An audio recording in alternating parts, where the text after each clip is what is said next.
President Muhammadu Buhari announced through his Minister of Information Alhaji Lai Mohammed that a Twitter microblogging site has been suspended in the country after Twitter took down the president's tweet.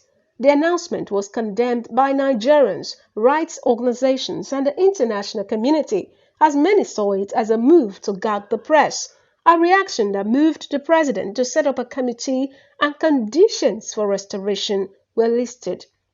With the election period just around the corner, the government has lifted the ban, eliciting all sorts of reactions from residents of the state, including the State Commissioner for Urban Renewal and Rural Development, Arthur Opowo. That is a major reason they actually lifted the ban, because they know the advantage of Twitter when it comes to election. Because with Twitter, you can actually gather more votes, more supporters to yourselves and to your political parties. A lot of businesses thrive on Twitter. So for the past few months that they've actually closed down Twitter, it has affected us, more especially the youth. Most of the youth have actually lost interest in the use of Twitter.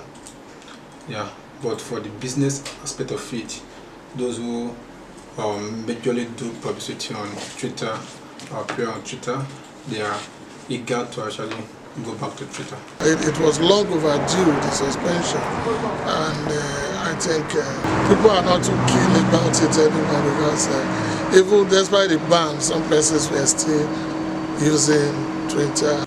And it has actually caused great economic loss to Nigerians and even social loss, because some people are on the Twitter doing their normal communication, some people are there doing their businesses. So for me, for the APC government that wants to gag press, that wants to gag all forms of media to unban it, well, I'm sure they are come to terms with it, to come to realize that they also need it to prosecute their 2023 election. They are fear that the Twitter or some other things will be used against them. It's unfounded, because in the streets, in every corner, people know that APC has failed. They said the world has gone digital, and the advantage of the social media far outweigh its disadvantage. I also want to appreciate the government for finding it necessary to call off the ban, because some of us that live in the country have been cut off for some time. So we are not bothered about whether they unban or they don't ban, but at least for the business world, for Nigerians to participate in the global trade, which is majorly online these days. All of us now order things from Jumia.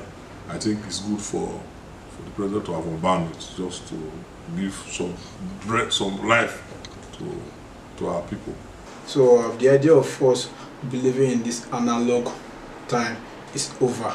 So it's actually time for everybody to embrace social media. The respondent said it was good that the suspension has been lifted, but added that Nigeria is a democratic nation, and any attempt to tamper with freedom of press is undemocratic and misplaced.